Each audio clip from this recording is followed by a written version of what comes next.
Do you ever feel like learning English is just too exhausting? Like no matter how many hours you study, you're always forgetting things, second-guessing yourself, or feeling stuck. If you've ever had the thought, there has to be an easier way, then today's episode was made for you. Welcome to the English Talk community, the podcast where we help you speak English with more confidence, more ease, and more fun. I'm Julia, your host, and I'm here to tell you something that might go against everything you've ever believed about language learning. You don't have to work harder. You just need to work smarter. Today, I want to talk directly to everyone who considers themselves lazy when it comes to studying English. Maybe you don't like traditional study routines. Maybe you avoid long grammar explanations. Maybe every time someone tells you to practice for 2 hours a day, you roll your eyes and say, yeah, right. If that sounds like you, don't worry, you're not alone. And the good news is, there's absolutely nothing wrong with you. I've met so many learners who believe that success in English is only for the super disciplined. The kind of people who wake up at 5 a.m., study with 5 apps, write in notebooks, watch TED Talks without subtitles, and read classic literature every night. But let me be honest with you, that's not the majority. Most people live busy lives. They work, take care of their families, deal with stress, and just don't have the mental space to turn English into another job.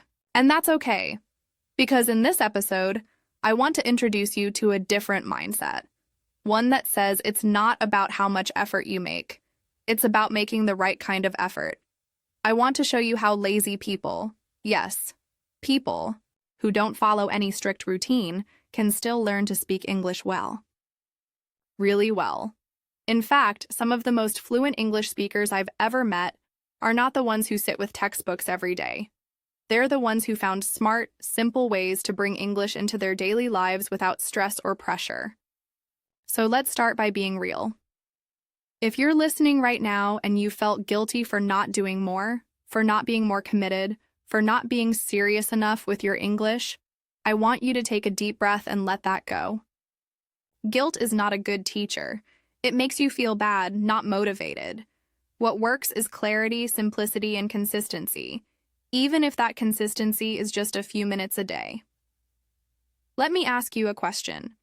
What if I told you that you could improve your English just by changing the way you think about learning? No long hours, no complicated grammar rules, no giant vocabulary lists. Just practical methods that match your personality and lifestyle. Because here's a secret. Lazy people are often excellent problem solvers. They look for shortcuts, for easier paths, for smarter systems, and when it comes to learning English, that's exactly what we need. You see, we often associate laziness with failure, but that's not always the case. Sometimes it's just about avoiding unnecessary effort, and there's nothing wrong with that. In fact, it's smart. Why waste time memorizing 500 irregular verbs if you only need 20 to express 80% of your daily thoughts? Why struggle through academic texts if what you really need is to order food, ask for directions, and chat with coworkers? Language is a tool, and you don't need to learn the entire toolbox to start using it effectively. When I was learning a new language myself, I had a full-time job. I didn't have hours to dedicate to studying, but I still made progress. By listening while I was doing laundry, by repeating simple sentences in the shower, by writing down one new phrase a day and actually using it. I wasn't being disciplined, I was just being strategic. And guess what? It worked. That's why I created this episode, to invite you to shift your thinking, to stop believing that you're not good at languages just because you're not studying like everyone else. What if your so-called laziness is actually your hidden advantage? What if you could turn it into your method? And before we move on, let me ask you something. Are you enjoying this kind of honest, no-pressure approach to English? If you are, take a second to like this episode and subscribe to the English Talk community. That's how we know what's working. And it helps us reach more people like you who want to learn in a way that feels natural, realistic, and actually fun. You don't need to transform into someone you're not to learn English. You don't need to fake motivation or force yourself into routines that make you miserable. You just need to understand how your brain works, what your life looks like, and how to bring English into your world in ways that feel effortless. So yes, this episode is for lazy people, but it's also for smart learners. For people who know that learning doesn't have to be hard to be effective. For people who are tired of complicated explanations and unrealistic expectations. For people who just want to speak better English without turning their life upside down. And if that's you, then welcome. You're in the right place. Let's start making English easier, one smart step at a time. If you're listening to this right now and thinking, wow, finally someone gets how I feel about learning English, then I want to take a moment and ask you to do something simple but powerful. Subscribe to this podcast, the English Talk Community, and if you're enjoying the episode so far, tap that like button or follow, depending on where you're listening from. It's a small gesture on your part, but it makes a huge difference for us. Every time someone likes or subscribes, it helps this podcast reach more learners around the world. People just like you, who want to learn English in a way that feels real, human, and doable. I know how easy it is to listen to something helpful and then just move on to the next thing. We all do that. Life is fast, our attention is pulled in so many directions, and it's tempting to just keep listening without stopping. But let me tell you why subscribing matters. This isn't just about growing numbers or chasing popularity. It's about creating a space for people who are tired of being overwhelmed by English. People who don't have 3 hours a day to dedicate to grammar lessons. People who believe that learning can be more relaxed, more natural, and still just as effective. If that sounds like you, then this community was made for you. I didn't create this podcast to teach long grammar explanations or give you the kind of English lessons that make you feel like you're back in school. I created this space so we could talk about real challenges in learning English and how to face them with smart, simple strategies. So we could share stories of people from around the world who made progress not by being perfect students, but by being creative learners. I wanted this to be a place where you feel seen, understood, and encouraged, not judged or pressured. When you subscribe or like this episode, you're not just supporting the show. You're becoming part of something. You're joining a global group of people who believe in learning with less stress and more freedom. It's not about being lazy in the negative sense. It's about being efficient. It's about not wasting energy on things that don't work, and instead focusing on what actually helps you speak and understand better. That's the kind of learning we support here. I know some people are shy about interacting with content. Maybe you're thinking, it's just a podcast. I don't need to like or follow anything. But I want you to know that every little action helps shape the future of this community. When you engage, when you show us that this way of learning speaks to you, we're able to keep creating more episodes that match your needs and your reality. We see what's working, what resonates, and that gives us the direction we need to keep going. And think about this. There are people right now in cities all around the world, maybe in São Paulo, maybe in Jakarta, maybe in Rome or Istanbul, who are struggling with the exact same feelings you've had about English. They're overwhelmed, they're frustrated, they think maybe they're just not cut out for this. But what if one small action from you, one subscription, helped this message reach them? What if they hear what you're hearing today and realize, wait, maybe I don't have to study like everyone else. Maybe I can find a way that works for me. That's the power of community. That's the power of belonging. When we think about learning English, we often imagine it as a solo journey. You and your books, your apps, your classes. But I believe strongly that learning is better when we do it together. Even if we're all listening from different parts of the world, we're connected by this one goal: to communicate better in English and to feel good doing it. When you subscribe, when you like an episode, when you share it with a friend, you're building that connection. You're saying, this approach works, this message matters. And maybe you've never felt like you belonged in traditional learning spaces. Maybe you were told that you needed to be more disciplined, more focused, more serious. Maybe you compared yourself to others and felt like you were always behind. I get that. I've been there too, not just with English, but with other things I've tried to learn. And that's why I'm passionate about creating an alternative. A podcast that respects your time, your pace, and your personality.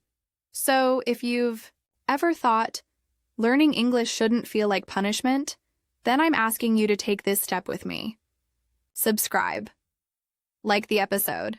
Help us keep this space growing and evolving so more people can stop feeling like failures and start feeling empowered. Because that's what this is all about. Helping you build real confidence. One small, smart step at a time. And just to be clear, this isn't about trying to change who you are. You don't need to become a different person to improve your English. You don't need to suddenly become super motivated, wake up at 6 a.m. every day, or memorize hundreds of new words a week.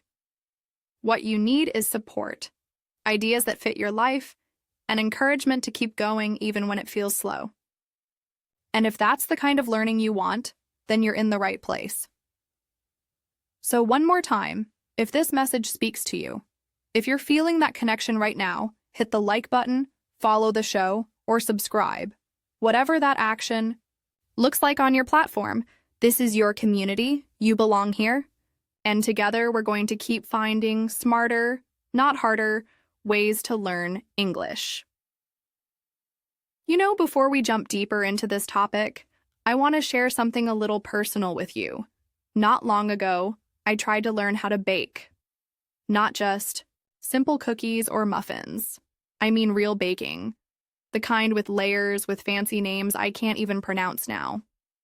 I bought this beautiful, expensive recipe book. I watched hours of videos with professional chefs who made it all look so easy. I printed out step-by-step guides, measured everything with extreme precision, and followed every instruction like it was sacred. I made a complete mess in my kitchen, and guess what? The cake came out flat. Completely flat. Like a pancake pretending to be a cake. I was so frustrated. I thought, I did everything they told me to. Why didn't it work? But after a while, I realized something. I was trying too hard to follow every little rule. I wasn't thinking about the why behind the steps.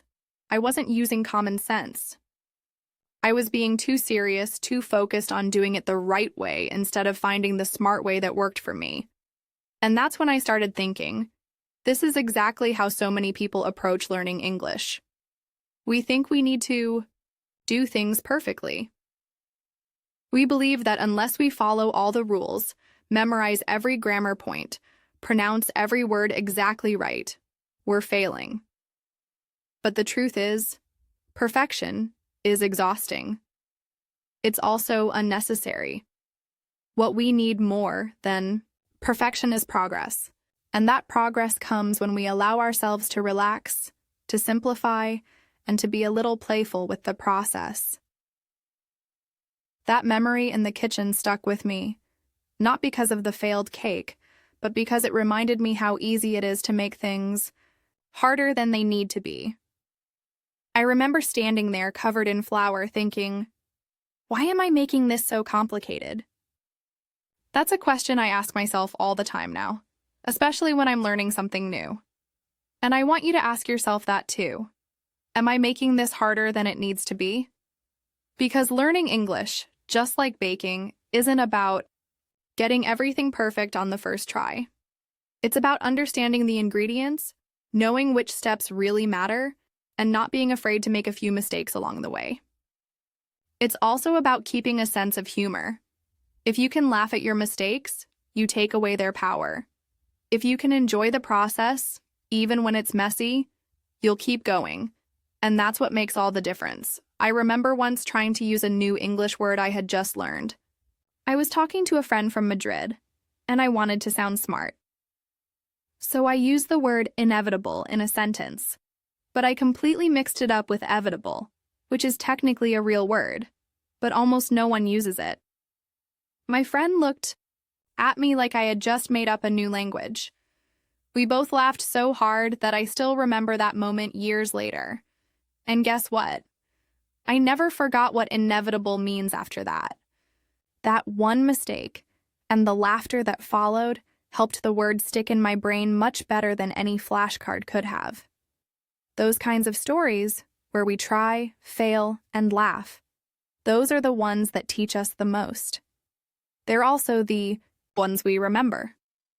So I want you to feel okay with not getting everything right. In fact, I want you to expect to mess up sometimes. That's part of the fun. That's part of being human. And that's where the emotional connection to learning begins. Let me tell you about a guy named Samir from Mumbai. He once told me he spent 3 months trying to learn phrasal verbs. He had a whole notebook full of them. Turn up, give in, look out, break down. He had definitions, examples, even diagrams. But when he tried to use them in real conversations, he froze. His brain went completely blank. He thought maybe he was just bad at remembering them. But what was really happening? He was trying too hard to be perfect. Once he let go of that pressure, once he stopped trying to memorize and started just listening and repeating in real contexts, watching short videos, chatting with friends, he began using phrasal verbs naturally. Not all at once, but little by little. And he laughed at himself along the way. That laughter helped everything click. Sometimes the best learning comes from the most imperfect moments. And that's something I want you to carry with you today. You don't need to be the best student in the room. You don't need to study harder than everyone else. You just need to be open to curiosity, to creativity, and yes, to some silliness now and then. I've met people from Tokyo to Berlin, from Nairobi to Buenos Aires, who all say the same thing. I just want to speak English without fear. And to do that, they had to stop being so afraid of making mistakes. They had to stop trying to do things the complicated way. Because speaking without fear isn't about knowing every word. It's about trusting that you can find your way with the words you do know. It's about knowing that even if you say something wrong, the world doesn't end. In fact, sometimes it begins with that little mistake. It opens the door to real connection, to laughter, to learning something new. So as we move forward together, I want you to remember that flat cake I made, that total kitchen disaster. And I want you to smile at the idea that sometimes trying too hard is the very thing that holds us back. Let go of the need to do it all perfectly. Give yourself permission to learn like a human. Laugh when things go wrong. Be proud when things go right. And most of all, keep it simple. You're already smarter than you think. You already know more than you give yourself credit for. And you're definitely not alone on this journey. I think one of the biggest lies we've been told about learning English, or really learning anything, is that we have to spend hours and hours every day doing it or we'll never improve.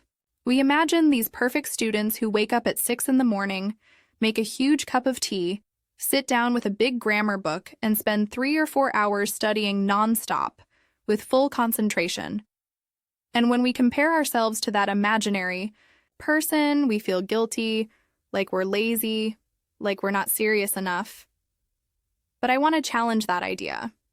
I want to invite you to look at it differently, because I don't believe that effort alone is what makes someone fluent in English. It's not about how many hours you spend, but how you use the time you have. Being consistent for short periods each day, using the right methods, and actually enjoying the process is far more powerful than forcing yourself into long study sessions that leave you tired, frustrated, and burned out. Let me give you a quick example. A few months ago, I met a woman named Caroline from Lyon, France. She told me she had been trying to study English for 2 hours every day after work for almost a year. She was following a strict schedule, reading texts, reviewing vocabulary, doing grammar drills. She never missed a day. But even with all that effort, she felt stuck. She couldn't speak naturally, and she felt like her listening hadn't improved much either. When I asked her what kinds of materials she was using, she said, mostly academic stuff, articles, grammar books, that kind of thing. Then I asked her what she enjoyed in English. She looked surprised. Enjoy? She repeated. I'm not sure I've thought about that. That's when I knew the problem wasn't her effort.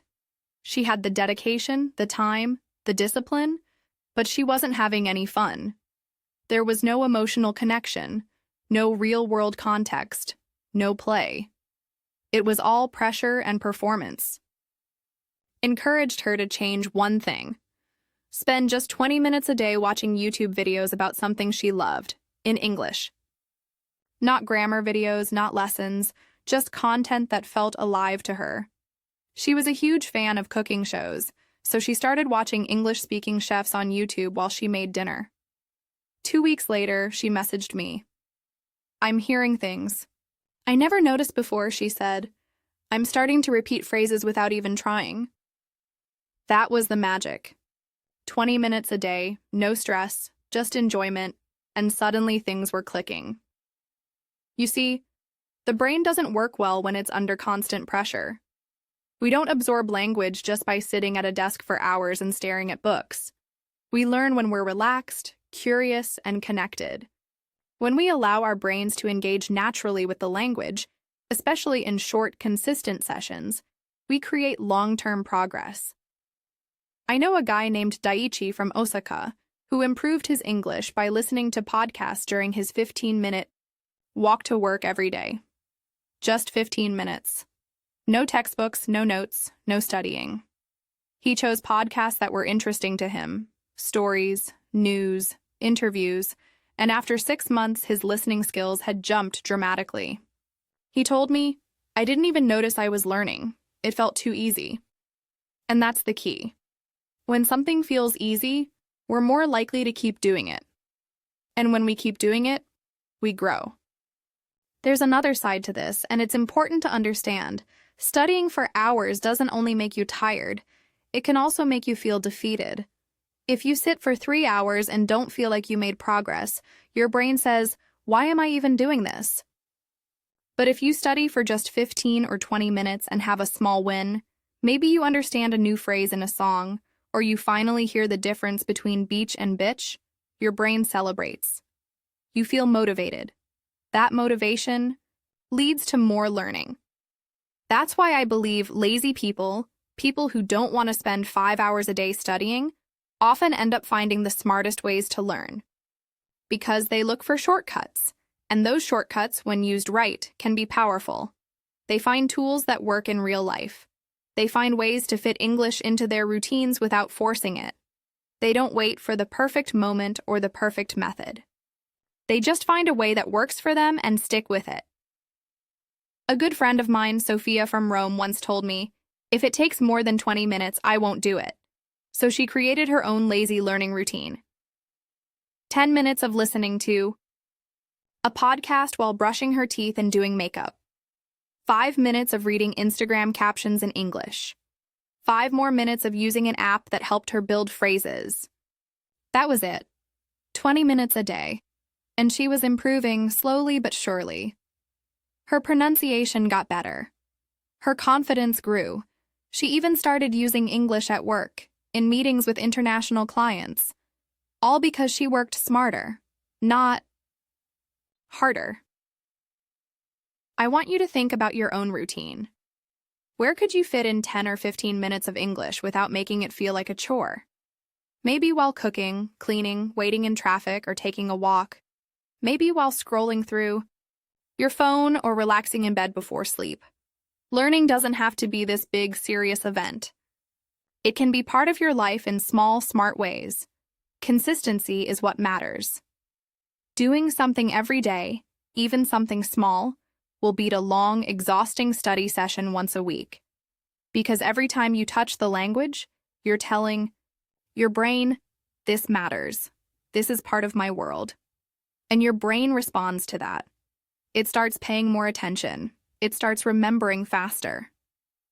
It starts making connections more naturally.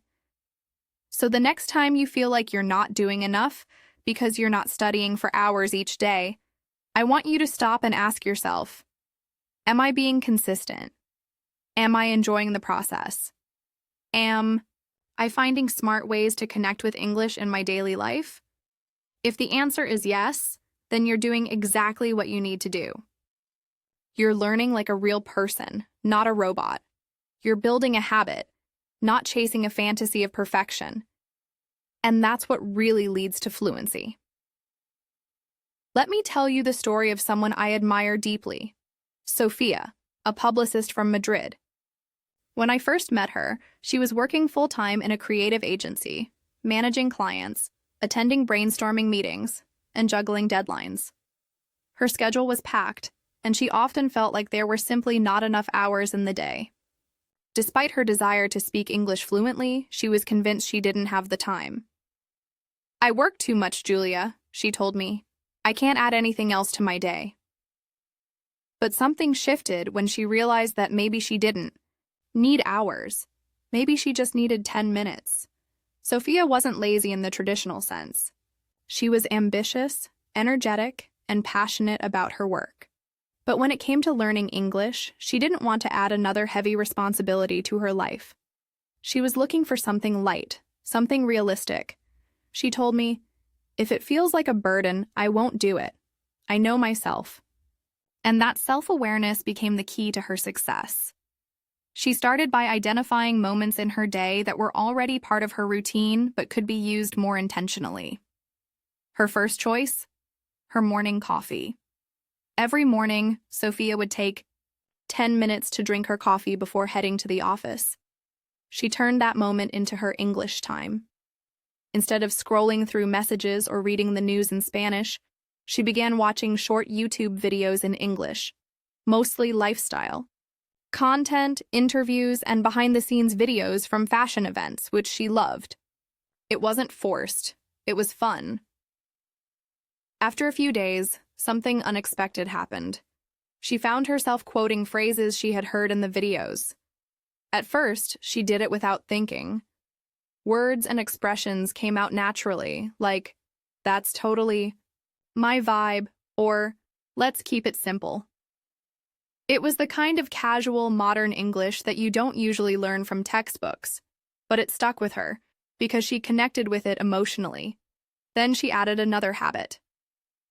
During her lunch break, instead of scrolling through social media in Spanish, she switched the language on her apps to English.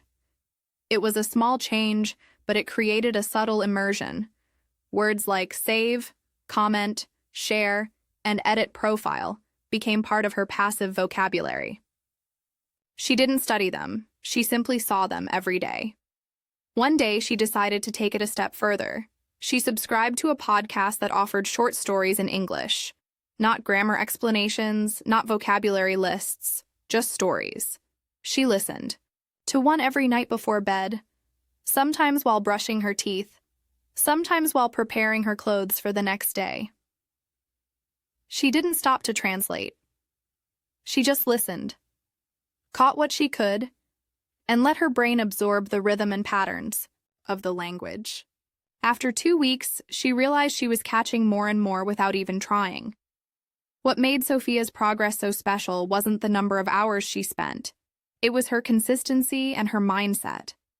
She approached English as something that could live beside her daily life, not compete with it.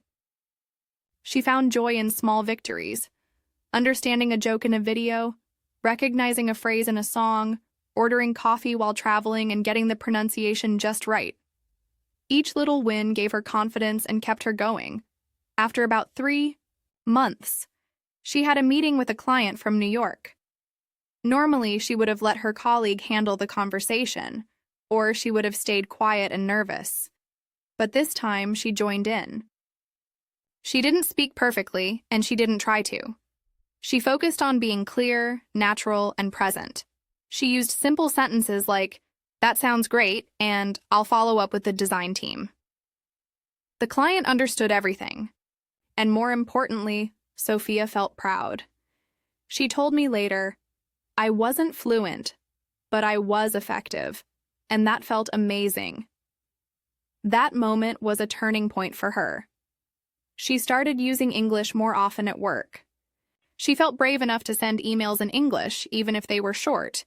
She volunteered to participate in calls with international teams. And all of this came from the foundation she built in just 10 minutes a day. It wasn't magic. It was habit. Small, strategic, joyful habits. One of her favorite tricks was shadowing. After a few weeks of watching English videos, she started repeating sentences out loud as she heard them. She didn't care about getting every word perfect, she just wanted to mimic the rhythm and tone. At first, it felt silly. She told me, I was talking to my phone like a crazy person. But soon, she noticed that her pronunciation was getting better. She was more confident in saying full sentences without stopping in the middle to think. Her speech became smoother. Sofia also started keeping a tiny notebook in her purse. Every time she heard a phrase she liked, she'd write it down. Not full paragraphs, just short, useful expressions like, I'm not sure about that, or let me check. These were the things she could use at work or while traveling. She didn't study them like vocabulary flashcards. She just revisited them during her coffee breaks or on the subway. Repetition made them natural. One day, after about 6 months, of these small changes, she sent me a voice note. She was traveling in London, and she had just helped a couple of tourists find their way to a museum. She spoke English confidently, and she told me, I didn't even think about it. It just came out. Her voice was full of joy. She was experiencing the real-life result of all those 10-minute sessions. Freedom. The freedom to communicate without fear, to connect with people, to enjoy the language without pressure. Sofia's story proves something powerful. You don't need perfect grammar. You don't need to study for hours. You need intention. You need consistency. And you need to make English part of your life in a way that feels good. For her, it was about finding moments she already had and using them wisely. 10 minutes of listening, 10 minutes of watching, 10 minutes of shadowing or writing down phrases. That was her formula. What I love most about Sofia's journey is that she never forced herself. She didn't try to be the perfect student. She chose what worked for her, and she stuck with it. And because of that, her English didn't just improve, it became part of her identity. She didn't feel like she was studying anymore. She felt like she was living the language. Let's talk about something that often surprises people who are learning English. The idea that less can actually be more, especially when it comes to vocabulary. I know it's tempting to believe that the more words you know, the better your English will be. It feels logical, right? If you study 10,000 words, surely you'll be more fluent than someone who knows just 1,000. But in real life, that's not how language works. Fluency doesn't come from knowing every word in the dictionary. It comes from knowing the right words, the words you actually use. Think about your native language for a moment.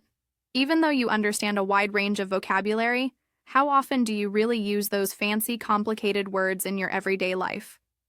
Most of the time, we rely on a core group of familiar words and phrases that we repeat in different situations. We use simple verbs like go, want, need, have, and make, more than we use technical or academic vocabulary. And that's exactly how fluent English speakers use their language too. When I was teaching English in person a few years ago, I had a student named Cairo from Tokyo. He had spent years studying English at school. He had memorized thousands of vocabulary words, and he could pass grammar tests easily. But when it came to speaking, he froze. He couldn't build a sentence without stopping to think, and he often got frustrated. One day, during class, he told me, I know so many words, but I can't speak. It feels like my head is full, but my mouth is empty. That sentence stuck with me. What Kaito was experiencing is common. It's the gap between passive knowledge and active use. You might understand a word when you read it or hear it, but that doesn't mean you can use it naturally in a sentence. And this is why learning fewer words, but learning them deeply, is more powerful. When you focus on essential vocabulary, you give yourself the chance to really practice it. You hear it, say it, write it, and most importantly, you use it in real situations. There's something called the Pareto principle, also known as the 80-20 rule. It means that 80% of your results come from 20% of your effort. In language learning, this can be applied to vocabulary. Around 20% of the words in English are used in about 80% of conversations. So if you focus on those high-frequency words, you're automatically preparing yourself for most daily interactions. You're building a solid foundation that you can actually use. When I started teaching with this mindset, everything changed. I stopped asking students to memorize long vocabulary lists. Instead, I encouraged them to learn small sets of words that were practical and relevant to their lives. For example, someone working in customer service might need to master phrases like, "How can I help you?" or "Let me check that for you." A college student might benefit more from words like assignment, deadline, research, and submit. It's all about learning words with purpose. One of the most effective things you can do is build what I call a personal core vocabulary. This is a small collection of words and phrases that you use frequently or that are connected to your daily activities. It could include things like wake up, go to work, have lunch, send emails, and go home. These may sound simple, but think about how many times you could use them in a day. That's fluency. That's communication. Another benefit of focusing on essential vocabulary is that it makes your learning experience less overwhelming. When you're trying to learn thousands of words, it's easy to feel discouraged. You might feel like you're never learning fast enough, or that you're always forgetting things. But when you narrow your focus and spend time with just 10 or 15 new words per week, you create space for those words to become part of your active vocabulary. You don't just recognize them, you own them. I remember a student named Leia from Paris. She was always very organized and curious. And one day she told me that she wanted to learn 10 new words every day. I smiled and said, "That's ambitious, but let's try something different. What if you learned just 5 words a week, but used them every day?" At first, she was skeptical, but after a few weeks, she noticed something amazing. Those few words were showing up in her conversations naturally. She didn't have to think. They just came out. She felt more confident. Not because she knew more, but because she could actually use what she knew. This is the magic of the less is more approach. When you slow down and focus, you give your brain time to build connections. You start to see how words are used in different contexts. You begin to understand not just what a word means, but how it feels, how it sounds, how it works with other words. That kind of understanding leads to real fluency, not just academic knowledge. I always recommend creating what I call a top 50 list. This is a list of your 50 most useful words or phrases. They should be words you need for your job, your studies, or your daily life. Write them down. Keep them on your phone or in a notebook. And every day, try to use at least 5 of them in conversation or writing. Review them weekly. Add new ones slowly. Make them part of your world. When those 50 words feel automatic, you're not just learning, you're living the language. And here's another tip. Use words in chunks. Instead of learning individual words, learn them as part of short phrases. For example, instead of memorizing the word help, learn, "Can you help me?" or "I need help with this." These chunks are easier to remember, and they sound more natural when you speak. They also save you time when forming sentences because you don't have to build everything from zero. You already have the building blocks ready. Over time, your small vocabulary will grow, naturally and meaningfully. You'll add new words when you really need them, and because you're using them in context, they'll stick. It's not about collecting words like trophies. It's about using them to communicate, to connect, to express yourself clearly and confidently. Fluency doesn't come from knowing everything. It comes from knowing what you need and being able to use it well. 100 useful words used with confidence will always beat 1,000 words you can't pronounce or don't remember. So let go of the pressure to memorize everything. Focus on what matters most to you. Speak with the words you know, and use them often. You'll be surprised by how far they can take you. Let's talk about one of my favorite ways to simplify learning English, the 80-20 principle, also known as the Pareto principle. If you've never heard of it before, it's a simple but powerful concept. It means that in many areas of life, roughly 80% of your results come from just 20% of your effort. And yes, it applies perfectly to learning English. In fact, I believe it's one of the smartest shortcuts you can take if your goal is to sound more fluent without spending hours every day memorizing words and grammar rules. Let me explain how it works in the context of language. If you look closely at real-life conversations, whether they're between friends, colleagues, or even strangers, you'll notice something surprising. Most of the time, people are using the same group of words over and over again. They're not diving into complex vocabulary or using formal expressions. Instead, they're relying on a basic, functional core of the language. It's that 20% of English that appears in 80% of conversations. It's everyday words, common phrases, simple verbs, polite expressions, and small talk. So if your goal is to actually speak English, not just understand it or pass a test, then your focus should be on mastering that 20%. That's where your time and energy should go. Because when you know those words and phrases really, well, you can participate in almost any casual or professional conversation. You won't feel lost, and you won't be translating in your head. You'll sound natural and confident because you're speaking the real language people use. Now, I want you to think about how this might shift your mindset. If you've been feeling overwhelmed by how much English there is to learn, thousands of words, dozens of tenses, confusing exceptions, this principle gives you permission to let go of that pressure. You don't need to know everything. You just need to know the right things. You need the tools that will give you the biggest return on your effort. Let me give you a real example. I had a student named Victor from Warsaw. He was a software developer, very focused and analytical, and he liked structure. But when it came to English, he felt stuck. He had studied for years and could understand almost everything he read, but speaking was difficult for him. He would pause often, search for words, and sometimes get embarrassed when conversations moved too fast. During one of our lessons, I asked him to write down 10 phrases he used most often in Polish at work. Then we translated them into English and practiced just those. We repeated them in different contexts, used them in role plays, and built variations.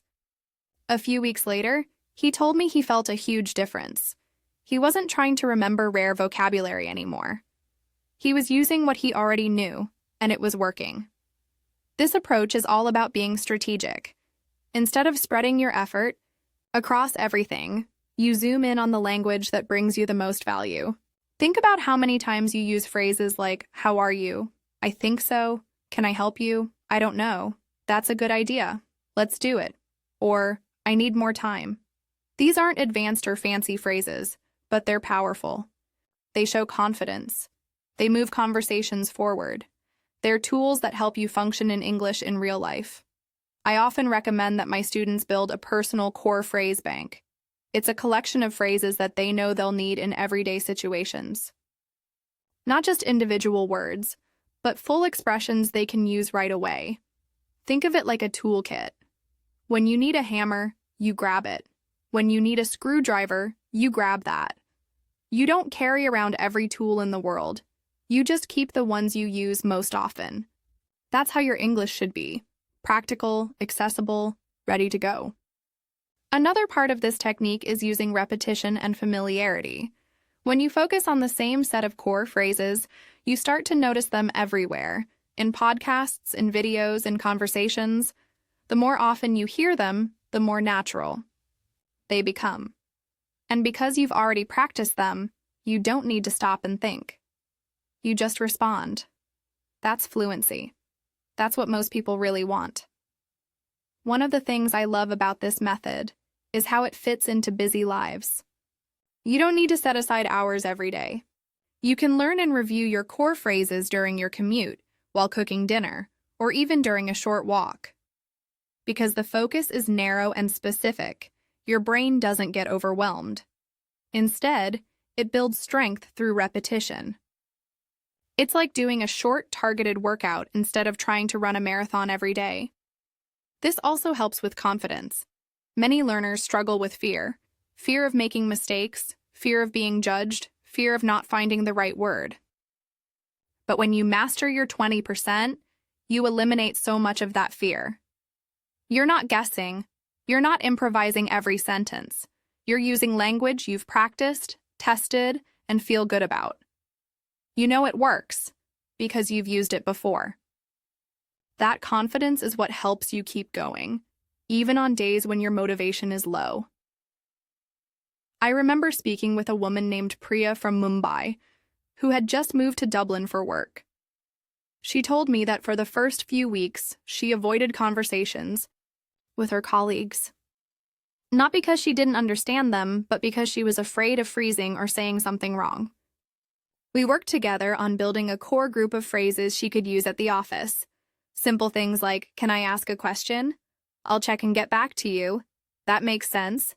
And, "Thanks for letting me know." After just 2 weeks of practice, she told me something beautiful. She said, "Now I don't avoid conversations, I start them." That's the power of the 80-20 approach. You don't need to master English overnight. You don't need to memorize the entire language. You need the part that makes the biggest difference in your real life. The words you'll use today, tomorrow, and next week. The phrases that help you order food, introduce yourself, join a meeting, or answer a question. The language that makes you feel like yourself, but in English. So start thinking about your 20%. What do you really need to say? What situations do you face often? What words come up in your job, your studies, your travels, or your conversations with friends? Focus on that. Build it. Practice it. Repeat it. You'll speak smarter, not harder, and you'll be surprised how fluent you start to sound. Ahmed's story is one that stays with me because it challenges so many traditional ideas about learning English. I met Ahmed through a friend who had just returned from a trip to Egypt. She couldn't stop talking about this taxi driver in Cairo who spoke English confidently, clearly, and warmly, despite the fact that he had never taken a formal English course. That's what caught my attention. So I reached out to him and asked if he'd be willing to share how he learned. What he told me was simple, smart, and incredibly effective. Ahmed is from Cairo, born and raised. He works as a taxi driver, mostly in the tourist areas near the pyramids and downtown. Every day he picks up passengers from all around the world. People from Europe, Asia, South America, North America. Many of them speak English, and they expect that he can communicate with them at least enough to give directions, answer basic questions, and make them feel comfortable. In the beginning, this was really stressful for him. He could barely say hello or "Where are you going?" He felt embarrassed when tourists spoke to him and he didn't know how to reply. He wanted to give them a good experience, but the language barrier made him feel stuck. So he came up with a solution. Not by enrolling in a school, not by memorizing grammar rules, but by observing and copying. Every time he heard a tourist say something useful, he wrote it down. Sometimes he asked them to repeat it. Other times he'd go home and search for similar phrases online. He wasn't focused on understanding how the sentence was built. He didn't worry about tenses, articles, or word order.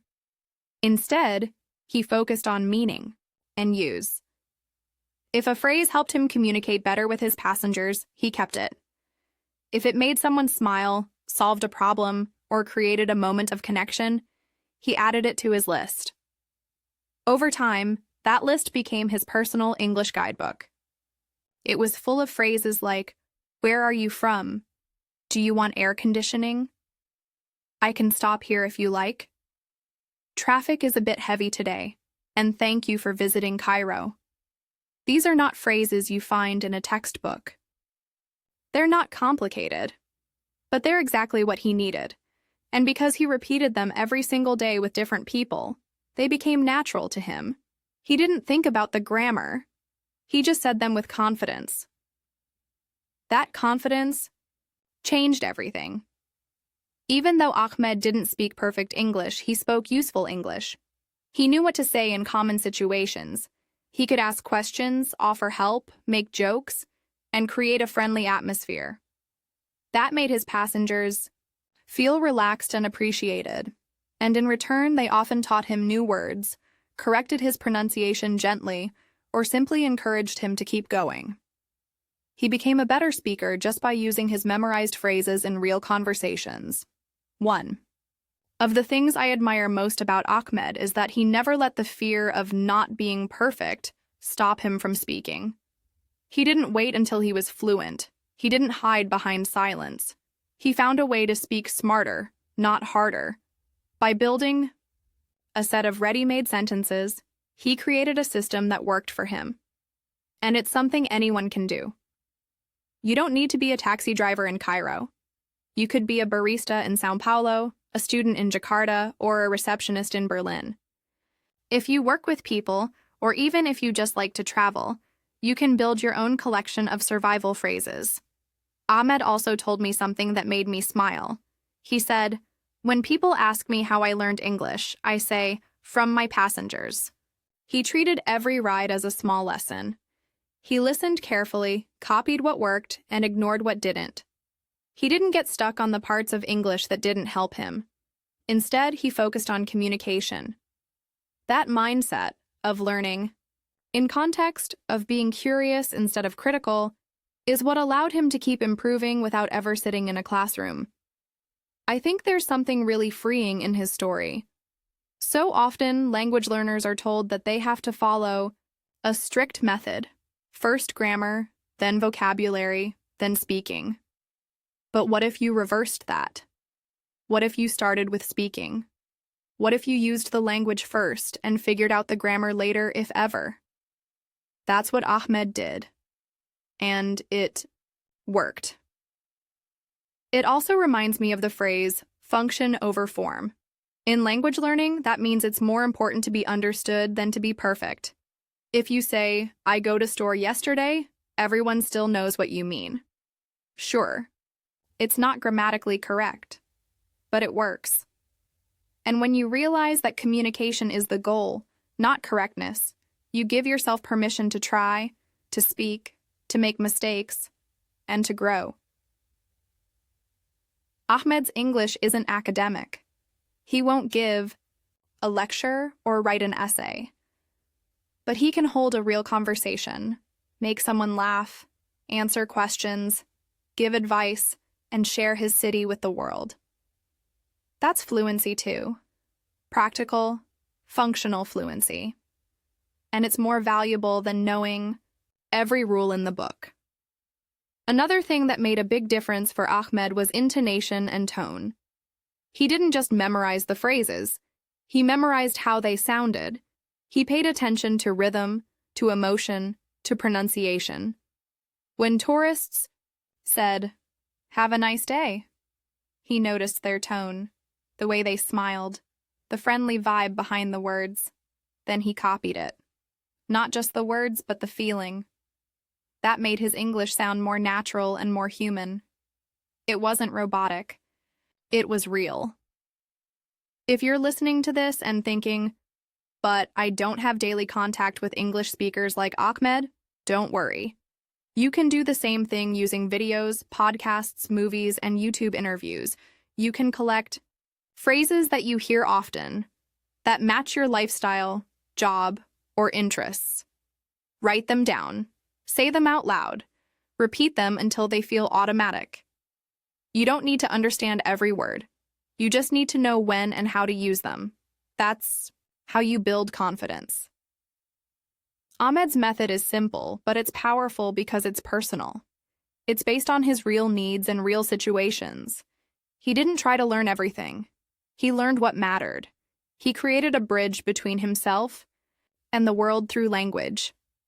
And that's something all of us can do, one phrase at a time.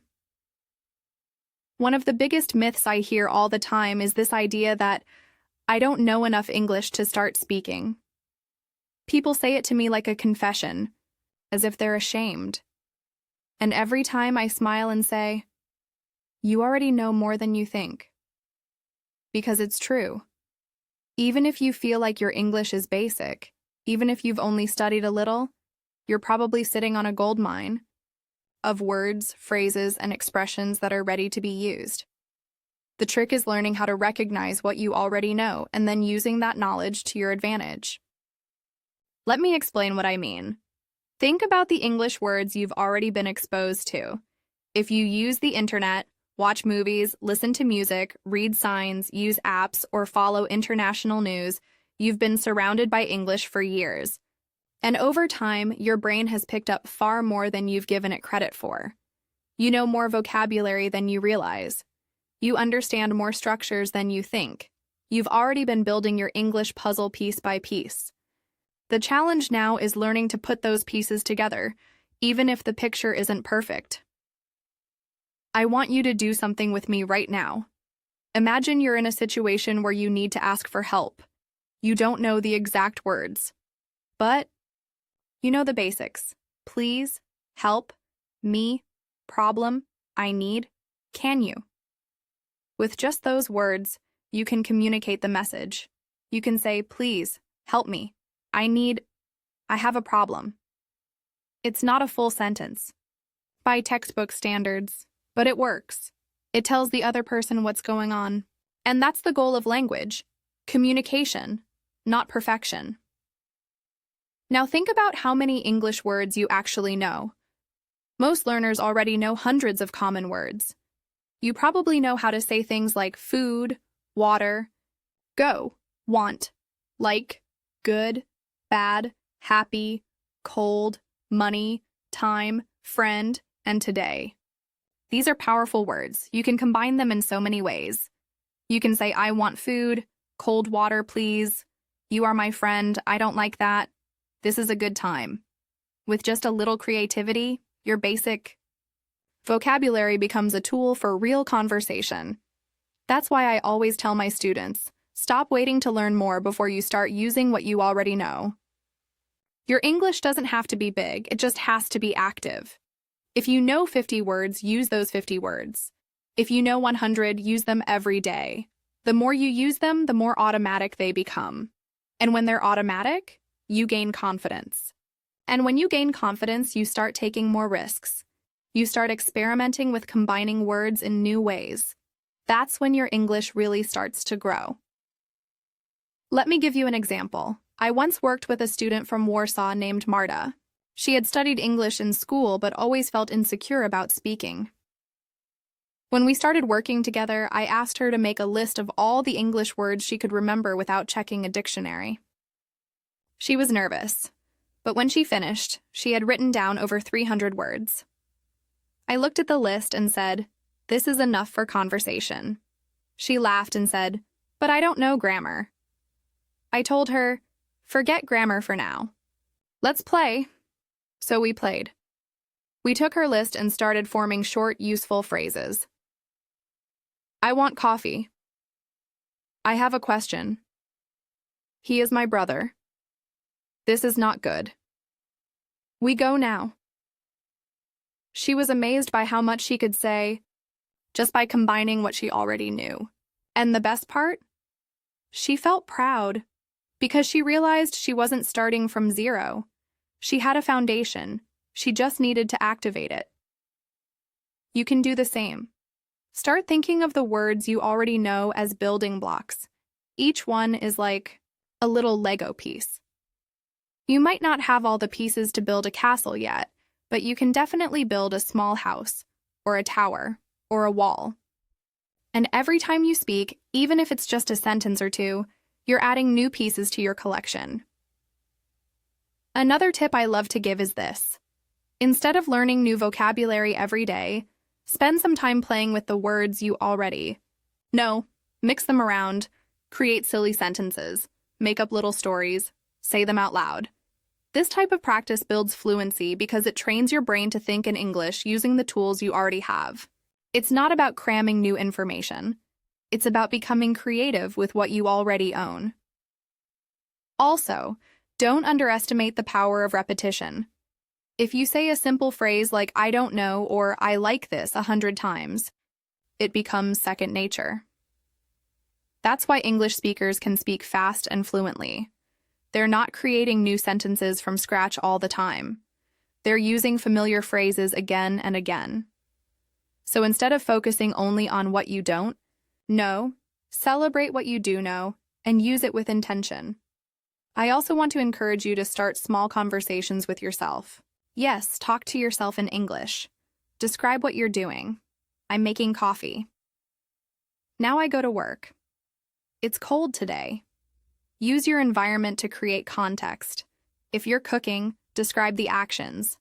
Cut the tomato. Boil water. Put salt. This type of practice doesn't need any partner. It just needs your attention and your willingness to try. Some people think they have to wait until they have a big vocabulary before they start speaking. But let me tell you a secret. Fluent speakers don't use fancy words all the time. They use familiar words in flexible ways. They simplify. They repeat. They focus on being clear, not complex. So if you know the word big, you don't need enormous. If you know good, you don't need fantastic. You already have what you need. The more you explore your current knowledge, the more useful it becomes. You begin to see that fluency isn't just about knowing more. It's about using what you have with creativity and courage. Don't be afraid to speak simply. Don't be afraid to make mistakes. Every time you use the words you already know, you're taking a step forward. So today, I want you to look at your English with new eyes. Write down the words you remember. Make simple sentences. Use them out loud. Play with them. Because the truth is, you already have the seeds of fluency inside you. You just have to water them, speak them, and let them grow in your own way. I know that not everyone loves to sit down and study. Some people feel frustrated just thinking about books, notebooks, or grammar exercises. And if that's how you feel, I completely understand you. You're not lazy. You just need a different kind of method. I truly believe that learning English doesn't have to be a heavy routine. In fact, for many of us, the key to making progress is using what I call SMART, repetition. Short, focused moments of practice that fit naturally into your day. I want to show you how you can learn more by doing less. That means instead of trying to study for 1 hour in the evening, when you're already tired, distracted, and maybe not even motivated, you can break your learning into small, manageable moments. The beauty of this method is that it doesn't feel like studying. It feels like living, but with a little English added to your normal routine. Let's start with repetition itself. Most people don't realize how powerful repetition is. When you repeat a phrase several times a day, it becomes automatic in your brain. You no longer have to think before speaking. It just comes out. That's what fluency really is. It's not about knowing everything. It's about being able to recall what you know quickly and without effort. So imagine choosing 5 or 6 short, useful sentences and repeating them throughout your day. Simple ones like, I'm ready now. That looks good. What? Do you want to eat? I don't know yet. Or, let's go later. These are sentences you can actually use in real conversations. And the more you repeat them, the faster they become natural to you. Now let me show you how to find the right time for this repetition. Think about all the moments in your day when you're not really doing anything with your mind. Like when you're commuting. Maybe you're on a bus, in a car, walking, or even waiting in line. These are perfect opportunities to practice English without interrupting your routine. You don't need your hands and you don't need a quiet room. All you need is your voice or your mind. You can say the phrases out loud if you're alone, or whisper them, or even say them silently in your head. Let's say you're walking to the subway. You repeat, where are you going? I'm going to work. It's cold today. I need a coffee. You say these again and again. Maybe you change one word. I'm going to the store. I'm going to the gym. The structure is the same, but you're building flexibility. That's smart repetition. You're training your brain to speak without stopping to think about grammar or vocabulary. Another great moment is while cooking. When you're chopping vegetables, boiling water, or setting the table, your hands are busy, but your mind is free. That's the perfect time to play with English. Say what you're doing in English. Now I cut the tomato. Put salt in the soup. Stir the pasta. These phrases are short, useful, and connected to your actions, which helps your brain learn faster. You're not just studying, you're experiencing English in real life. The same goes for cleaning. The house, vacuuming, folding clothes, washing dishes, these are all repetitive tasks. And repetition plus repetition equals progress. So you can repeat, "This is clean. Now I'm done. I don't like this task. Let's do it quickly." It sounds simple, but this kind of practice builds your confidence and fluency more than a grammar textbook ever could. Let me give you another technique I use myself. I call it the morning and night loop. Right after you wake up and right before you go to sleep, take 2 minutes to say 5 phrases in English. You can even record them on your phone and play them while you're brushing your teeth or getting dressed. Start the day with something like, "Today will be a good day. I feel tired but ready. Let's do this." At night, review. "I worked hard today. Tomorrow is another chance. I'm learning more each day." These small rituals give your brain a consistent signal. English is part of my life. If you're someone who likes music, you can also use repetition with song lyrics. Choose 1 or 2 lines from a song you like and sing them several times throughout your day. Focus on the sound, the rhythm, the pronunciation. The goal is not to memorize the whole song, but to repeat one line until it flows naturally from your mouth. That's when you know it's becoming part of you. There's another benefit to smart repetition. It reduces stress. When you only practice a few sentences at a time, there's no pressure to be perfect. You're not trying to learn everything all at once. You're not overwhelmed. You're just focused on a small, clear goal. And that's exactly what the brain loves. Clarity, consistency, and connection to your life. Sometimes people ask me, "But Julia, won't I get bored repeating the same thing every day?" And I always say, only if you forget to play with it. Repetition doesn't mean being a robot. It means being creative with what you repeat. You can change the tone, the speed, the emotion. You can imagine different situations where the phrase might be useful. For example, take the phrase, "Can I help you?" and say it in different ways. Curious, "Can I help you?" Polite, "Can I help you?" Annoyed, "Can I help you?" You're not just repeating, you're exploring the phrase from different angles. This kind of emotional repetition also helps with memory. When you connect a phrase to a feeling, it sticks in your brain much more strongly.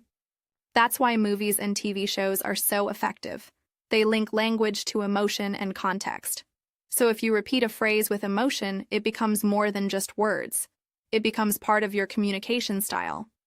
Another great trick is to write your favorite phrases on sticky notes and place them where you'll see them. On your mirror, next to your bed, on your fridge. Every time you see one, say it out loud. Even once or twice a day is enough. It's all about making English part of your environment. And don't forget the power of shadowing.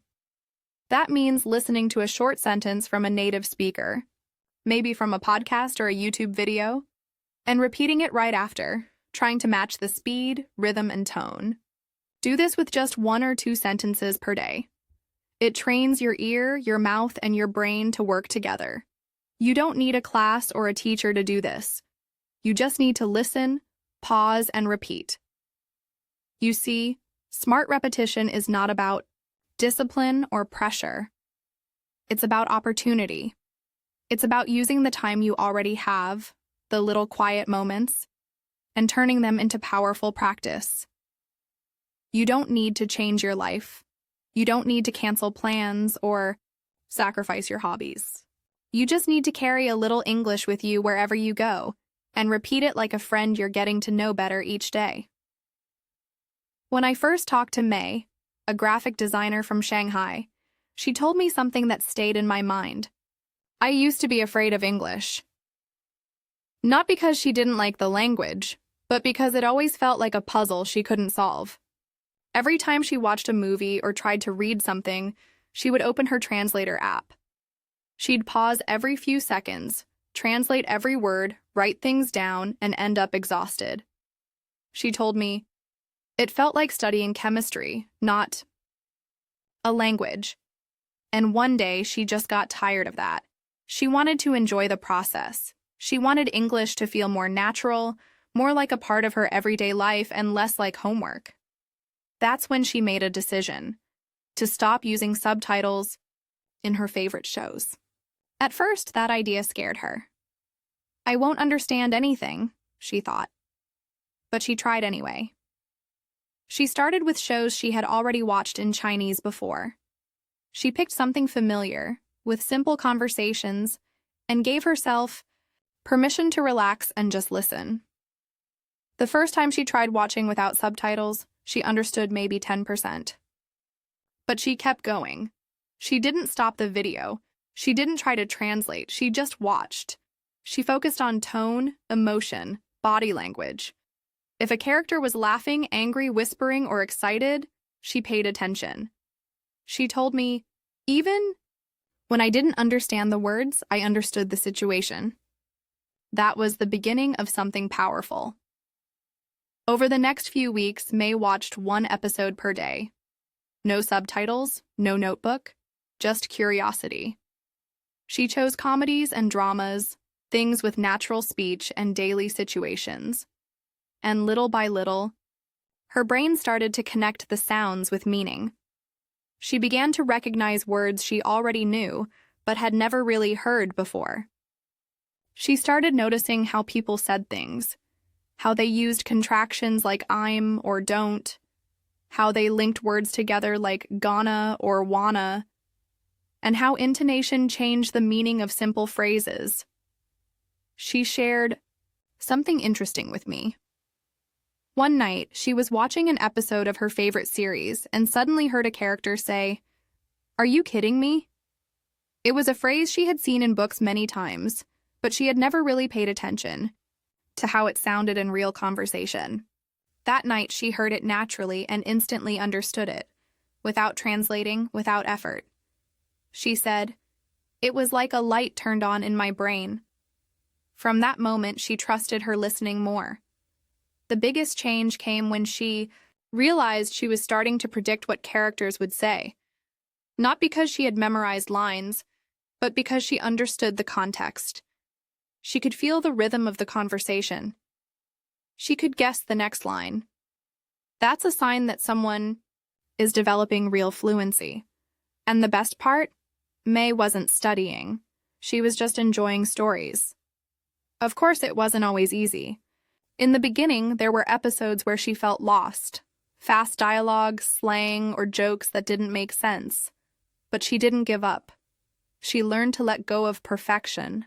She stopped trying to catch every single word and started focusing on the big picture.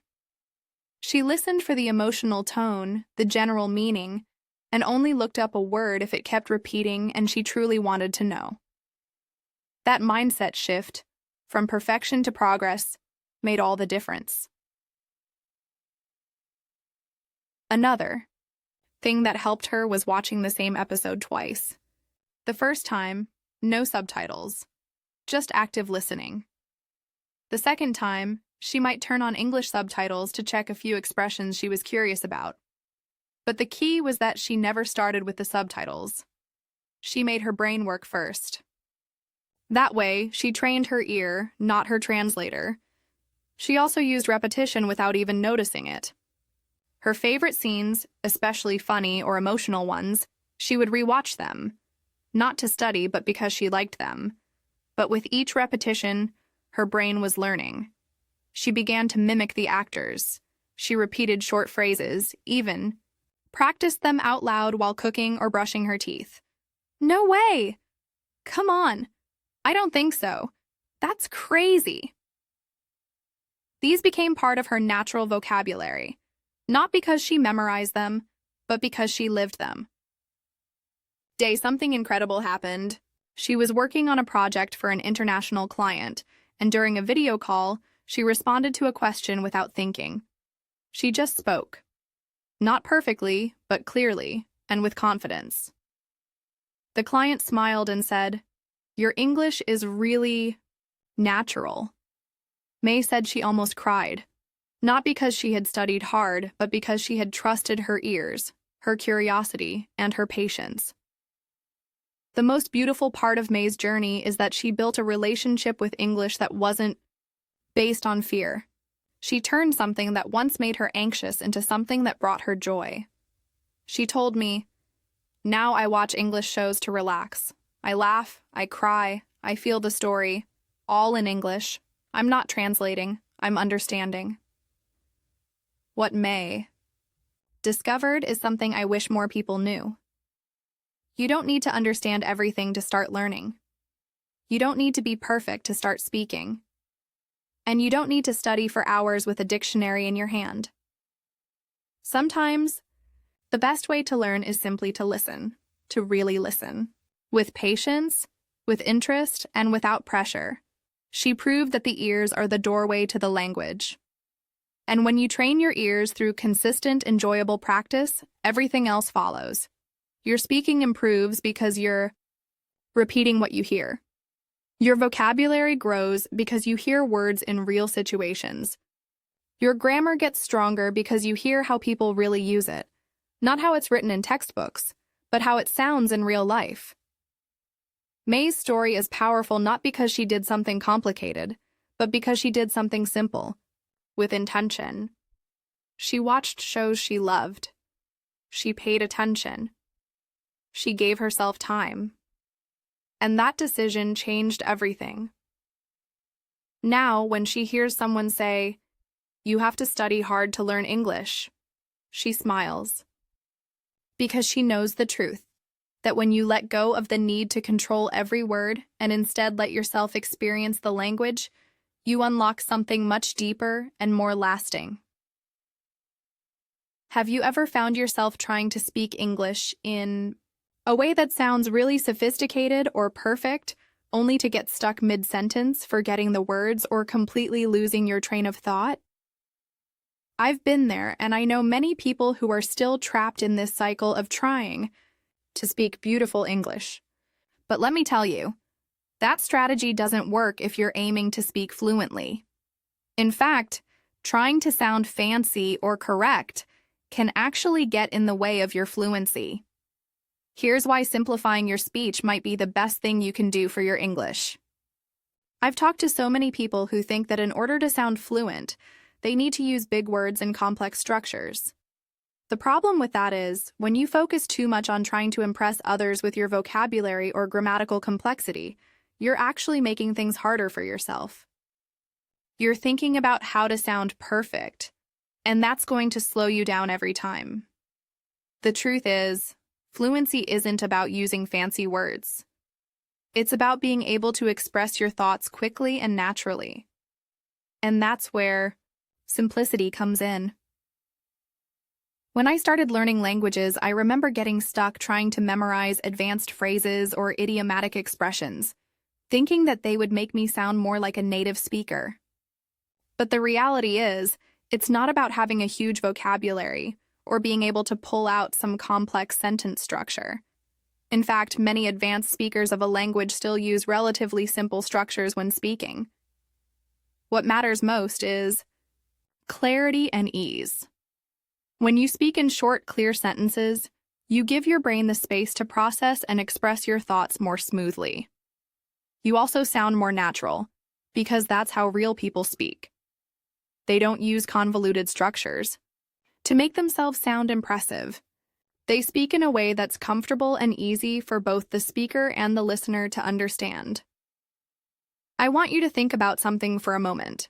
When you hear native English speakers, do they often use long, complicated sentences in casual conversations? Most of the time, the answer is no. Native speakers are much more likely to use short sentences and simple phrases. They use contractions like I'm instead of I am, don't instead of do not, and gonna instead of going to. Why? Because it's natural. It's faster, more efficient, and it feels more comfortable. If you focus on using simple sentences in English, you'll actually sound more fluent. even if you don't know every single word. Think about it. If you're speaking in short, clear sentences, you're giving yourself the chance to communicate more effectively. You're also allowing yourself to be more flexible with the language. If you don't know a specific word, you can easily replace it with another one, or just explain the idea in a different way. This is one of the key strategies I recommend to my students. When you don't know a word, don't stop speaking. Find another way to express your thought, and the more you practice this, the more confident you'll become. Let me give you an example from someone I spoke to recently. His name is Juan, and he's from Mexico. Juan has been learning English for a while, but he used to get really nervous because he thought his sentences needed to be perfect. He would try to use more complex words and structures even though he wasn't comfortable with them. For a while, this really slowed him down. But then he decided to try something different. He started speaking in short, simple sentences. Instead of saying, "I would like to express my gratitude for this opportunity," he began saying, "Thank you for this chance." And you know what happened? People started understanding him much better. He felt more relaxed. And because he was no longer stressing over trying to sound impressive, his conversations became much smoother. Juan's story is a perfect example of how simplifying your speech can help you sound more fluent. Instead of trying to impress people with long, complex sentences, he focused on being clear and concise. The funny thing is, once he started doing that, his English actually improved. He became more comfortable speaking, and his vocabulary naturally expanded as he continued practicing. He didn't need to use complicated phrases to communicate effectively. He just needed to focus on clarity and simplicity. This is why I always tell my students that fluency isn't about speaking in a way that sounds perfect or advanced. Fluency is about being able to express yourself easily, with confidence, and without getting stuck. You don't need to use complicated vocabulary or sentence structures to sound fluent. In fact, the more you try to speak perfectly, the more likely you are to overthink and make mistakes. Speaking simply allows your brain to focus on the message, not on trying to make every word sound sophisticated. And this is how you get better at speaking over time. You become more comfortable with the language, more confident in your abilities, and most importantly, you stop worrying about sounding perfect. Let's talk about another thing: stress. We all know that when we're stressed, it's harder to think clearly, right? The same is true when speaking in English. If you're constantly thinking about how to form the perfect sentence, that stress will block your fluency. But when you simplify your speech, you take the pressure off yourself. You're no longer worried about using the right words. Instead, you're focused on getting your message across. And that's the key to speaking confidently and fluently. Remember, your goal isn't to impress people with how fancy your English sounds. Your goal is to communicate. And sometimes the simplest way is the best way. I know it might feel tempting to try and use advanced vocabulary or complex grammar structures, but trust me, the real fluency comes from speaking clearly, directly, and confidently with what you already know. So the next time you're speaking English, try to focus on keeping your sentences short and straightforward. Don't worry about sounding perfect. Instead, focus on expressing your thoughts in a way that feels comfortable and natural. Use the vocabulary you already know, and don't be afraid to keep things simple. You'll find that you'll start speaking more fluently, with more confidence, and more ease. And that's what really matters in the end. We all know how difficult it can be to find the motivation to study, especially when we feel like we don't have enough time or energy. I've been there too. There are days when we feel like we should be working on our English, but we just can't bring ourselves to do it. That's why I'm here to share with you a different approach, one that doesn't require strict discipline or spending hours at your desk. What I want to show you is how you can use your everyday routine to practice English effortlessly. You don't need to spend hours studying every day. You just need to create small shortcuts that can help you integrate the language into your life without even thinking about it. The first thing I want to tell you is that this is not about willpower. If you rely solely on strict discipline to push yourself to study every day, it's going to be tough. We all know how hard it is to maintain that kind of motivation in the long run. But what if I told you that you could make learning English a part of your daily routine in a way that feels natural and almost effortless? That's what I'm talking about today. Let me start with something simple. How many of us spend time in the shower every day? It's something we do without even thinking about it, right? Well, imagine if, instead of using that time to think about everything else going on in your life, you used it to listen to English. This doesn't require any extra effort. You don't need to memorize anything or focus on grammar. You simply play an English podcast or listen to an audiobook in English. Even if you're not fully paying attention, your brain is still absorbing the sounds, rhythm, and patterns of the language. The best part? You're not adding anything extra to your day. You're just using that time more effectively. Another great way to sneak English into your routine is by changing the language settings on your phone. I know it sounds simple, but this one small change can have a huge impact on your daily exposure to English. When you switch your phone to English, you start seeing words and phrases you're familiar with in a new context. You may not realize it, but just by scrolling through your phone, you're reading and absorbing English all the time. It's a passive but effective way to reinforce the language without making it feel like study time. But let's be real, one of the biggest barriers to learning a new language is the fear of speaking. We all worry about making mistakes, and sometimes we think that speaking English requires us to have a deep knowledge of grammar and vocabulary. But what if I told you that you can practice speaking without needing a partner or a class? One of my favorite tips for overcoming this fear is simply talking to yourself. Yes, you heard me right. Talk to yourself in English. It doesn't have to be a long conversation or anything complicated. You can just narrate what you're doing. I'm cooking dinner now, or I need to go to the grocery store. These short, simple sentences are a great way to practice speaking and get comfortable with the language. You don't have to worry about making mistakes because, hey, you're just talking to yourself. And the more you do this, the more natural it will feel when you do need to speak with someone else. The key to all of this is consistency. It's not about doing it for hours at a time or forcing yourself to study nonstop. It's about finding small moments in your day where you can naturally integrate English into your routine. It's about looking for opportunities to listen, speak, and read in English without making it feel like extra work. These little changes can make a huge difference over time. Before you know it, you'll be using English in your daily life without even thinking about it. And that's when the real progress happens. Let's also talk about how you can make English a part of your entertainment. Instead of watching shows or movies in your native language, try switching the language to English. Start with something familiar, maybe a show you've already watched, in your own language. This way, you can focus on understanding the language without getting lost in the storyline.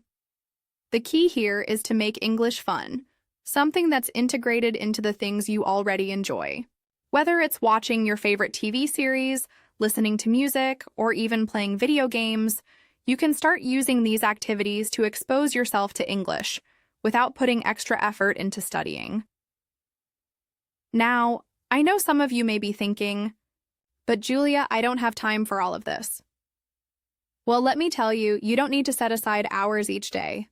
The goal is to use your routine to create these small moments of practice.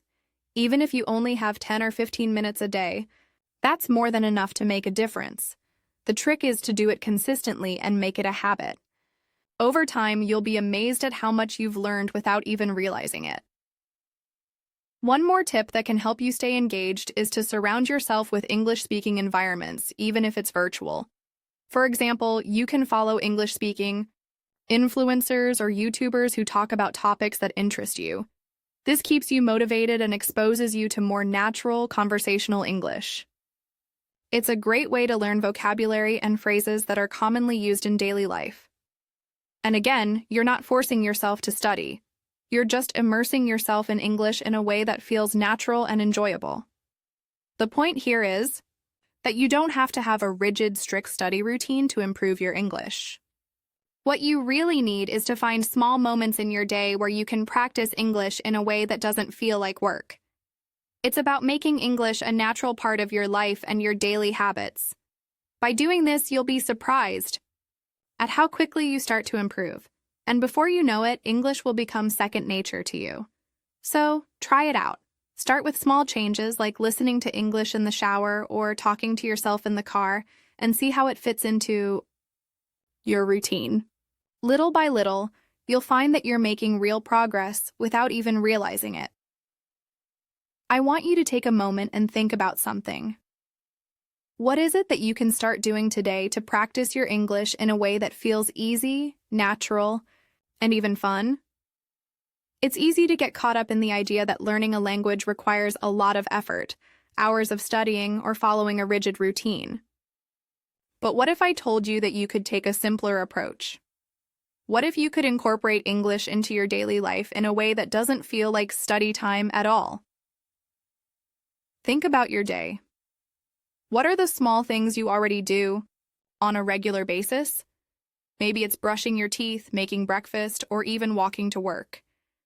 These everyday actions can become opportunities for you to practice English, but it's up to you to start using those moments intentionally. When we talk about practicing a language, it doesn't always have to involve sitting down with a textbook or going through complicated grammar rules. Sometimes it's about changing your mindset and looking at your environment differently. For example, how often do you find yourself stuck in a situation where you're just waiting for something? Maybe you're in a queue at the supermarket or waiting for a bus. These are moments where we usually pull out our phone, scroll through social media, or do something mindless. But what if instead you use those few minutes to practice your English? You don't need to sit down and study, but you can use those idle moments to engage with the language. Maybe you can read a short article in English, listen to a podcast while waiting for the bus, or even just think about how you would explain something in English. Every little bit counts. Also, think about your hobbies. What do you enjoy doing in your free time? If you're passionate about a certain topic or activity, there's a way to turn that into an opportunity to practice English. For instance, if you love cooking, you can watch cooking shows or read recipes in English. If you're into sports, follow English-speaking commentators or watch matches with English commentary. The idea here is to merge your interests with language learning. You're not forcing yourself to study, you're just incorporating English into things you already enjoy. This makes the process feel much lighter and less like a chore. Let's also reflect on the power of small habits. Small changes in your routine can have a huge impact over time. Have you ever thought about changing the language settings on your iPhone? If you're like most people, you probably use your phone constantly throughout the day. What would happen if you switched the language to English? At first, it may seem a little confusing, but soon you'll find yourself getting used to it. You'll start recognizing words, understanding more of what you see, and before you know it, you'll have absorbed a lot more English than you think.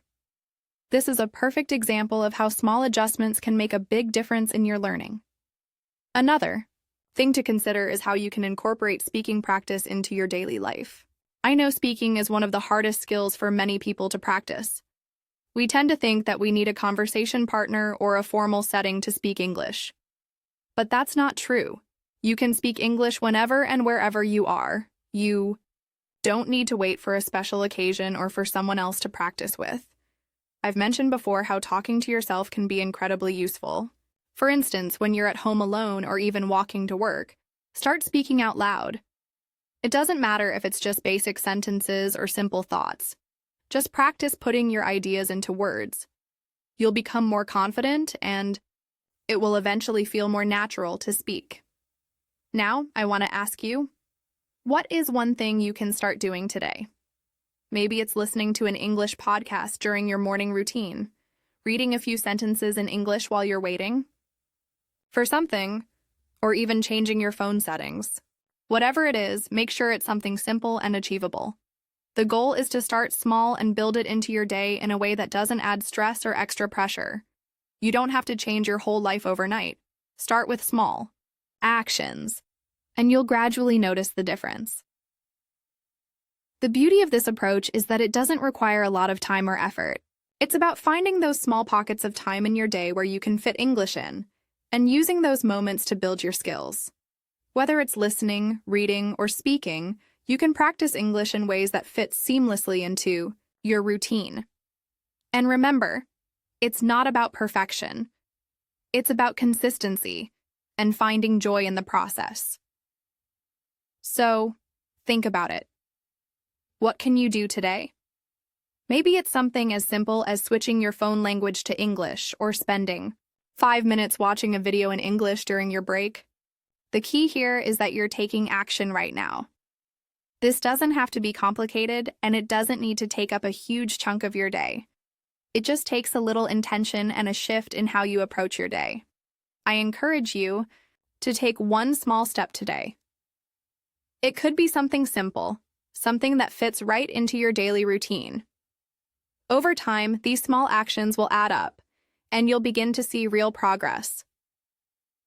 I know you can do this, and the best part is that you're already on the right track. Now let's get started.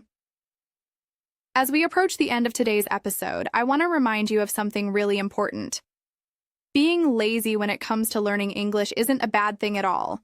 In fact, it can actually be an advantage.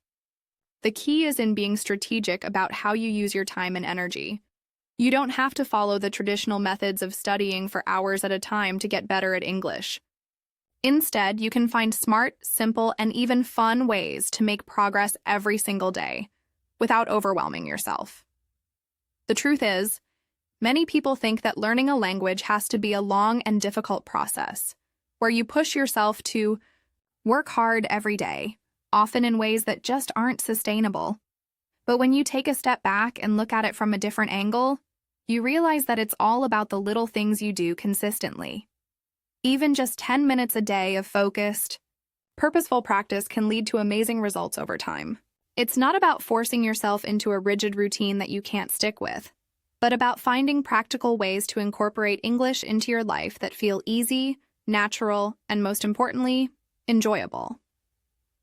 So, if you've been thinking to yourself that you don't have the time or energy to learn English the traditional way, I want to challenge that idea.